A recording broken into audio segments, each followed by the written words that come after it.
Jocelyn, and I am the poet Lioness. I think that's the name I'm going to give this channel.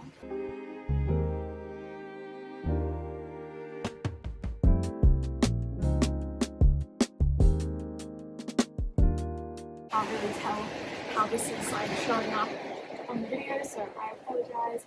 But for me right now, that's not the most important thing. I don't know why I felt like coming here and I'm driving in and there are people everywhere and I'm thinking, why here? Why did I feel pulled to come here?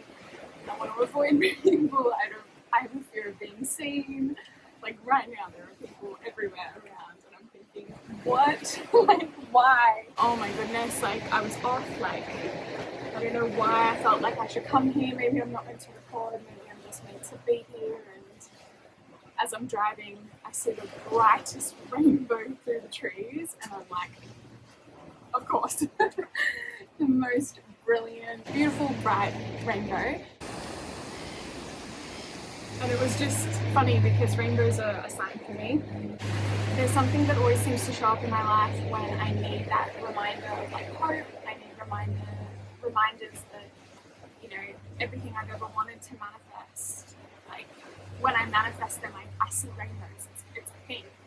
I remember my first like big manifestation, like getting out of home, double rainbow over the bridge the day we were moving, and like all week rainbows, and then getting a job that I'd manifested. I would drive to work and there would be a rainbow literally at the end of the street. And it was just one of those things where, yeah, now they've become so associated for me with manifestations and hope. And like, yes, right now I feel like I'm in my manifestation. I feel like I did manifest this season of my life, but I also feel like they're reminding me that like the things that I still haven't worked out, the things that I don't know how they're going to work out, like it will all work out. You know, they're a symbol of hope, they're a symbol of promise, they're a symbol of deliverance, they're a symbol of divine intervention and, you know, trusting and having faith in the unseen. That's kind of what I want to talk about. I felt today like I had this download, and I'll get to that in a second, but just to set the context. The first time I did this, one of the first things I said was that I was in a season of my life where I felt really happy. I really hope that I'm speaking loud enough that you can hear me over the waves. This could be a total fail, but that's okay. I'm still learning and I'm embracing the imperfection and the inevitable failures that come with learning this process and leaning into it and not being too hard on myself and not expecting too much of myself from the get-go. Anyway, so yeah, I was talking about how I've been feeling really happy and like obviously things in life happen and happiness is an emotion and, you know, it's not something that can, I guess, be guaranteed. Like you won't always be feeling happy, but I was feeling like joy had become my baseline and obviously I was feeling really grateful for that and I was feeling really secure in that. And I was like, I don't think I'm jinxing it. Like I feel very in tune with the universe. And then of course things happened. Literally this last week, so that was last weekend. And then this last week has been definitely challenging and I've had some curveballs thrown my way, but I'm still here, still sitting in that joy, and so I feel even more, I guess, confident in what I have cultivated and my skills and that self-trust that I've built. So yeah, I guess I feel called to share this, that even though these things have happened, I still feel like I have joy as my baseline, and you know, there were things that definitely rocked me, and I spent a lot of this week crying. I spent a lot of this week with a headache from crying so much. But that's the thing, like it's that healthy expression that allows me to process and move through that feeling and then, you know, kind of shed it in a lot of ways. But I guess what I wanted to share and what I came here to share is this like download that I had today, because I'm right in the thick of something right now and I feel like I can be honest about it. You know, I said that I feel like I'm called to start sharing my story, and in beautiful divine timing and divine orchestration, my psychologist wants me to go back into my childhood again and kind of unpack it, mainly so that she can get a very comprehensive understanding of my background, because when I came to her in my mid-20s, I kind of just gave her an overarching summary, so she doesn't really know the intricacies of it. And I guess because I was doing so well, I was just like, yeah, sure, we can go there. But it's just, there's so much, we barely scratched the surface. And then I had to go, like my time was up, and it's like, it's not even like, if you have complex PTSD, you know that like, if you pull at that thread, it can all unravel. If you pull out one file from the filing cabinet, the whole thing can fall on top of you because it's so haphazardly put in there. Like, the trauma is just so complex and it's so compounded and it's so inextricably linked to so many things that sometimes when you just want to talk about one thing or one element or one section, you end up becoming hypervigilant and easily triggered. And what's been happening for me, because we left it on that note, and I really don't think, like my poor psychologist, I don't think she knew, even though I had told her. Like, I've started with like the minimum stuff, like the bare minimum stuff, and like we haven't even, like honestly, we haven't even looked at the entire tip of the iceberg, and then there's so much more beneath that. So I kind of feel for her because I think, yeah, she probably didn't anticipate the complexity of it, and I definitely overestimated my capacity to just touch on it. And so that's kind of set me on a spin a little bit, because then I just had like intrusive repressed memories coming up, and that was really, really challenging to deal with, especially being alone and anyone I can co-regulate with, and just having to self-regulate. Very, very challenging, but I'm very proud of myself for how I self-regulated, how I adjusted the parameters of what I expected of myself, you know, the self-compassion, the self-acceptance, and the grounding practices, and what I did to be okay and know what I needed. Yeah, that's kind of what's going on, and it's like it's just the beginning. And since we're talking about it in therapy, it's so funny like how that's married up with the fact that I'm like preparing to share it, you know, share the story. It's like it's such a divine synchronicity in so many ways. And then on top of that, it's like, well, if we're going here and I'm already in it and I'm already feeling it and I'm already sharing it, like we might as well go the full way in. And so yeah, it's very interesting, but it's definitely taking a toll on me as I like process it, but at the same time I'm proud of how I'm handling it. That's the context. And then this morning, you know, I was just having like a slow morning journaling, and I felt like I had this like download just pop into my brain, and it was, what would trust in this season look like? What would trust look like in this season? You know, and it just made me pause. Like, what would that look like? And I realized it would look like radical self-acceptance and radical acceptance of what was going on, and the fact that this wasn't something that I had planned or orchestrated, but it's something that I'm going to confront head on and deal with. What would it look like to trust in myself? What would it look like to trust in divine timing and divine planning and divine synchronicities? What would it look like to trust in the unseen? Like, just what would trust look like? And that just gave me such a sense of peace as I started realizing, like, it would look like not worrying and being anxious about the process. It would look like sitting with those feelings and not trying to bypass them, avoid them. It would look like remaining present and grounded and not ruminating, even though these like intrusive memories are coming up, just allowing them to pass and not engaging with them, you know, processing them, not suppressing them, like processing them, they're coming up for a reason, but not sitting with them and replaying them.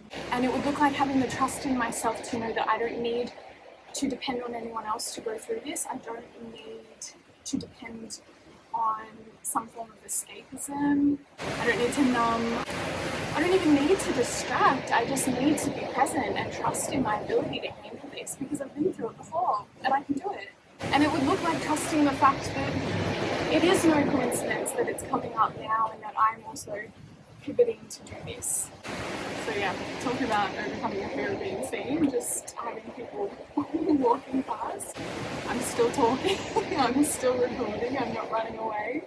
Past Joss would be so proud, and you know, I'm not 100% sure what I'm doing and where this is going, but yeah, I just think it's no coincidence that this is all coming up all at once. And I didn't know, like, I went into therapy being like, I feel like you keep asking about my childhood and I keep deflecting away from it. And I have like good reasons for doing that. It's not me just wanting to be like, no, we don't need to go there. You know how like some people avoid therapy because they can't sit with things or they can't confront things. It's not that, it's just I have CPTSD and the trauma is so complex that I know, well at least I did, and I guess I just got caught up in the conversation we were having. Like I know most of the time that going there often doesn't serve me, in the sense that I did process it. I had years and years of therapy. It was processed at the time, although unfortunately the sheer enormity of it meant that not everything could be processed, but it was just like a repetition of things. So you could process one event and that could help you process multiple things because they were just copy-paste a little bit. I'm so grateful for the support that I received to enable me to do that, but as an adult who has been privileged with insight into the intervention that some children receive, as they rightfully should, there's another layer of trauma where it's like we were really betrayed by the system. It's hard for me to know exactly how I'm going to share that here because I do not want to trauma dump. I don't want someone to be watching this and being triggered. I know that like you can't avoid triggering people all the time, like it happens, but I don't think it's the appropriate forum for me to talk about those specifics. And I haven't quite worked that out. My overarching explanation is, I have complex PTSD and I went through every form of abuse. And the way I present and who I am and the way that I speak and the way that I hold myself and the way that I have joy as a baseline does not reflect the darkness that I've experienced. But I also feel like that's very universal. Like if you've been through something really, really difficult and healed, like processed, healed, chosen not to become the darkness, this is what happens, right? I'm not unique in that sense. Like there are incredibly strong people who can transmute their trauma all the time. But I just think that it's one of those things where it's so unfathomable for people. And then the way that I present is just night and day, but it makes it really hard. And part of the trauma is feeling like I wasn't believed at many points, and even as an adult that's a recurring thing, but I've also learned that it's okay. I don't need someone to believe my truth. I know it's true. I don't need that external validation anymore, which is part of the reason why I'm here now, speaking where I am and getting to a point of overcoming that fear. I guess the main thing that I wanted to say is I am in a season where I don't know how this is all going to turn out. I don't know how I'm going to navigate it. I'm not 100% sure what this journey will look like and what the outcome will be, if there even is an outcome. Sometimes I think it's really important to separate the concept of an outcome, or like to move on from trying to anticipate like what you want something to look like. Sometimes you just have to be in the journey. You don't know what it's going to look like from the summit. You don't know when you'll have reached the summit, but you just focus on the next best step. And so that's kind of what I'm in, and that's what trust looks like as well in this season, is just focusing on the next best step. So that's where I am. It's not going to be easy. I'm not claiming it will be easy, but I'm also not going into it with the mindset of this is going to be so horrible and so difficult and so hard and I don't know how I'm going to cope. Because that is something that like past Joss could have easily fallen into. And I find that when you have that mindset of like, I don't know how I'm going to do this, then you have that self-doubt, and then that can cause like a ripple effect and a domino effect that moves beyond not just feeling like uncertain in your circumstances, but also feeling uncertain in your mind. Like I trust in my resilience, I trust in my practices, I trust in myself. And so I don't know what it's going to look like, can't anticipate it. I imagine it will not be easy, but it doesn't have to be extremely difficult. That resistance to the fact that maybe it could be easier than I'm anticipating is going to cause it to feel more difficult. Does that make sense? Like if I choose to believe this is going to be really hard and I don't know how I'm going to cope, then this will be really hard and I don't know how I'll cope. But if I choose to believe that I've survived so much worse, that unpacking it in a safe space with safe people is going to be 10 million times better than actually experiencing it. And if I survived it and experienced it and had to cope with so much of this on my own, how lucky and how privileged I will be to be supported to go through it with someone else, and how beautiful it will be knowing that there is even more healing to be had. Like, I went into therapy this week. My DAS form was the best it's ever been. I can't believe how many zeros I circled. Like, never. I mean, sometimes I'll circle a zero here and there, you know, if I've had a particularly good week, but most of the time, like, one at a minimum. So, you know, it was one of those things where I was like feeling so good, validly, and then we kind of got to this place and, you know, I got home and I was like, oh my God.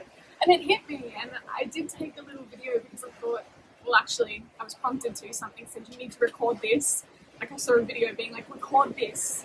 Record what you're going through right now. And I was like, okay. I am not planning anything. I'm just showing up authentically, trusting not only in myself, as I've just explained, but trusting in the divine timing of all of this, and the fact that all these synchronicities and the way that this is unfolding is going to end up being more beautiful and more magical than I can imagine. And you should see the sunset right now. It's gorgeous. I'm just going to show up authentically here and record what's going on, because I think it will help someone else. Even if it's just one person who needs to know, your trauma can be so immense and it can feel so scary to even consider going to therapy. And it's very important that you find the right person to unpack these things with. You need to feel safe, absolutely.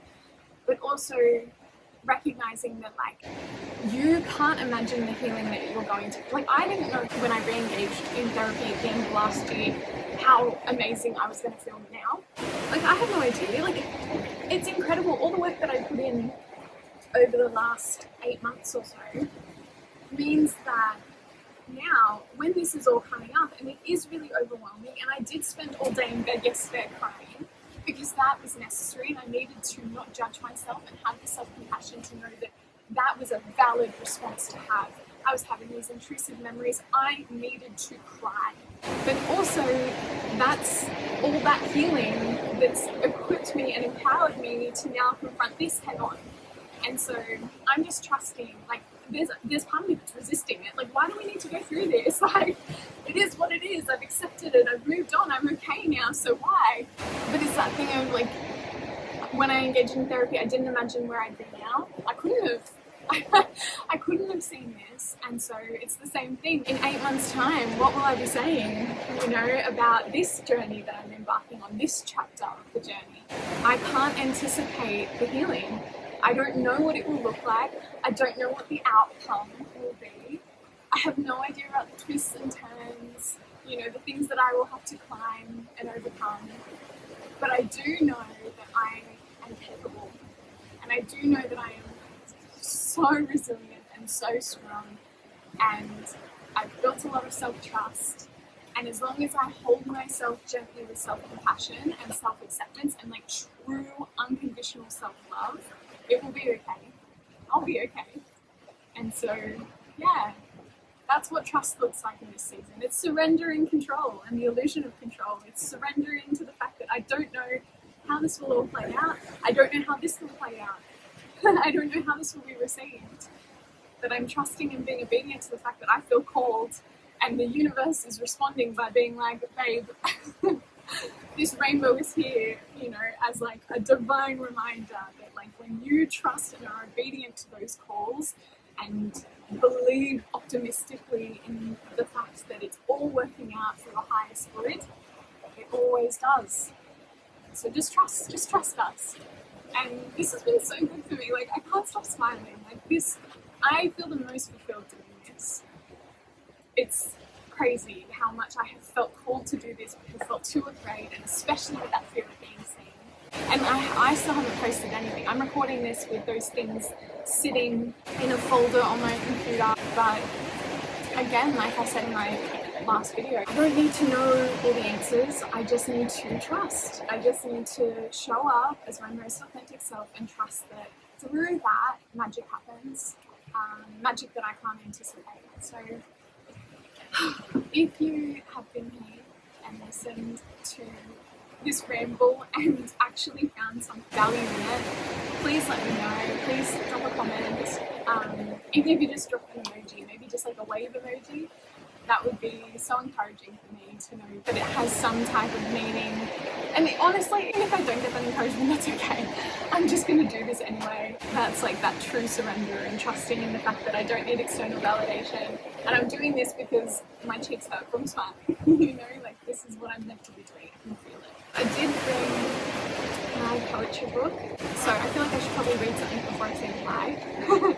So let's have a look and see. Maybe something to do with literally what I've been talking about.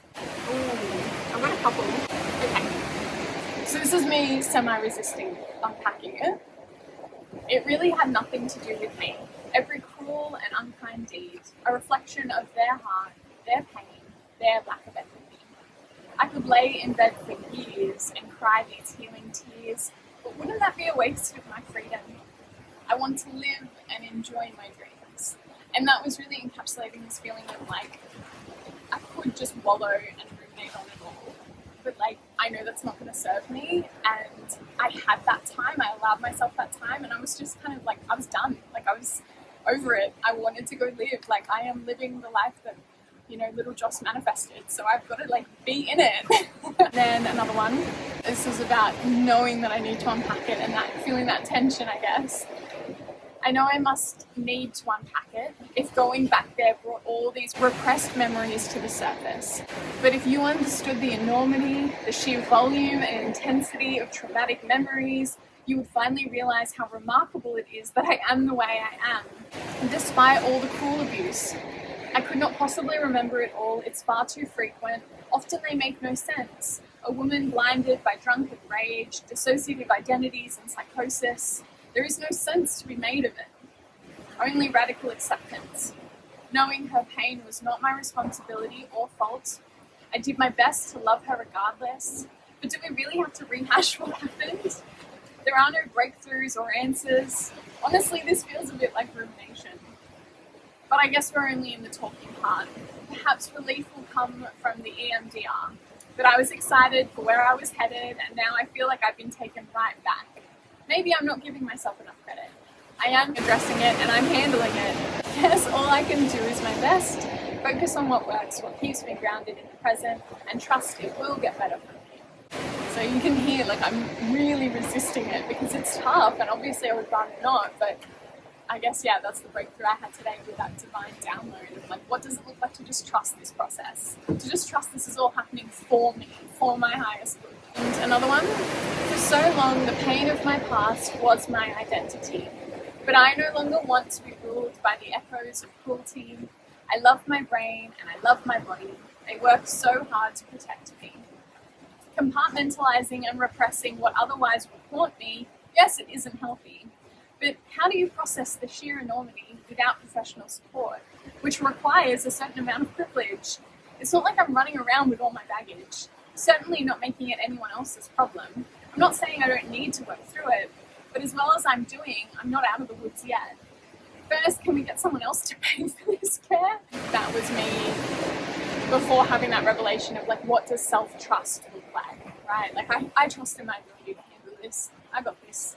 And, you know, I want to be authentic about the fact that it's not just like, I got there straight away, like, yeah, I can do this. It's like, no, I had to overcome the fear. I had to overcome the doubt. I had to overcome the resistance, the anxiety, the fear of like potentially regressing in my mental health, and just trusting like that's not going to happen because I am equipped, right, with so many strategies. And if it does happen, I know how to get help. I know how to recognize those signs, those early warning signs. It really is just about building that self-trust. Now the tide is coming in and I did clamber over rocks to get here, so the sun's gone down, so I might just leave that here, but I hope that this was valuable for even just one person. Like I said, if you watched it and you got something valuable from it, please let me know, leave a comment, leave a wave emoji. I think that's a beautiful metaphor, isn't it? The waves just keep on crashing, they keep coming in, right? They're such a symbol of integrity, but they can also be that symbol of healing as they wash things away. You know, they come in and they take things back out to sea, and also a symbol of the fact that like you can't necessarily escape it, and there are certain things you can't control, and you just need to surrender. Like, I'm just surrendering to this process and what's happening, and just trusting that it's all going to work out for my highest good, for my greatest good. And by documenting this, maybe it will also help. So, okay, I'm sending you love, light, peace, joy, and lots of blessings. Bye.